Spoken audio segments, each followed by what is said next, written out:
నా పేరు doctor P Bhaskar Reddy. జిల్లా పశు వైద్యశాల సీతారాంబాగ్లో అసిస్టెంట్ డైరెక్టర్గా పనిచేస్తున్నాను. మన ప్రభుత్వము ఈ నెల 16వ తేదీ నుంచి 31వ తేదీ వరకు జంతు సంక్షేమ పక్షోత్సవాలు అంటే యానిమల్ వెల్ఫేర్ ఫోర్ట్ నైట్ను ఆర్గనైజ్ చేస్తుంది. కాబట్టి అందులో భాగంగానే మా జిల్లా పశు వైద్యశాల సీతారాంబాగ్ నుంచి ఈరోజు జియాగౌడలో సబ్జీ మండిలో ఉన్నటువంటి గవర్నమెంట్ హై స్కూల్లో పిల్లలకు అవగాహన కల్పించడం జరిగింది. అదేవిధంగా విద్యార్థుల నుంచి కూడా ఒక ర్యాలీ తీయడం జరిగింది.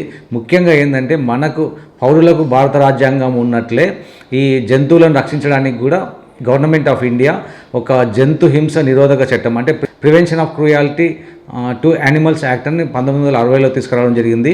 ఇందులో భాగంగా మనం జంతువులను ఏ రకంగా హింసించినా కొట్టినా వాటికి వేలకు సరైన ఆహారం ఇవ్వకపోయినా ఒకవేళ అనారోగ్యం ఉన్నటువంటి పశువులతో పని చేయించుకున్నా ఏ విధమైనటువంటి హింస చేసినా కూడా చట్టరీత్యా నేరం అవుతుంది. అదేవిధంగా సిటీలలో ఉండే పౌరులకు చెప్పే సూచన ఏంటంటే యానిమల్ బర్త్ కంట్రోల్ ప్రోగ్రామ్ అనేటటువంటి ఒక రూల్స్ కూడా తీసుకొచ్చారు.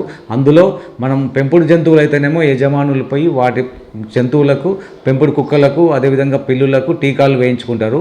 మన వీధిలో ఉండేటటువంటి కుక్కలకు కూడా ఈ జిహెచ్ఎంసి వాళ్ళు కానీ ఏ కార్పొరేషన్ పరిధిలోకి మున్సిపాలిటీ పరిధిలోకి వచ్చేటటువంటి వాళ్ళైతే వాటిని తీసుకెళ్ళి జంతు సంరక్షణ కేంద్రంలో ఆపరేషన్ చేసి పిల్లలు కాకుండా ఆపరేషన్ చేసి అదేవిధంగా రేబీస్ టీకాలు వేయిస్తారు. కాబట్టి దీనివల్ల ఆ వీధిలో తిరిగేటటువంటి మనుషుల ప్రాణాలు కూడా రక్షించడం జరుగుతుంది. అదేవిధంగా జంతువులపై హింస మానుకోండి, వాటిని పరిరక్షిద్దాం.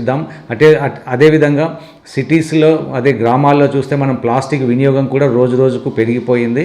ప్లాస్టిక్ వినియోగాన్ని తగ్గించి మనం పశువుల ఆరోగ్యాన్ని కూడా కాపాడదాం. ఎందుకంటే మనం ప్లాస్టిక్ వ్యర్థాలను బయట రోడ్డు మీద వేస్తే ఆ ప్లాస్టిక్ను తింటుంది, వాటి కడుపులలో పోయి అవి అదేవిధంగా ఉండి పశువులు చనిపోవడం కూడా జరుగుతుంది. కాబట్టి ఈ విధంగా మనం పశువులను రక్షించాలనే ఉద్దేశంతోన ఈరోజు చిన్నపిల్లలలో స్కూల్ పిల్లలలో ఒక అవగాహన తీసుకురావాలని అదేవిధంగా ర్యాలీ చేసి ఈ కార్యక్రమాన్ని నిర్వహించడం జరిగింది.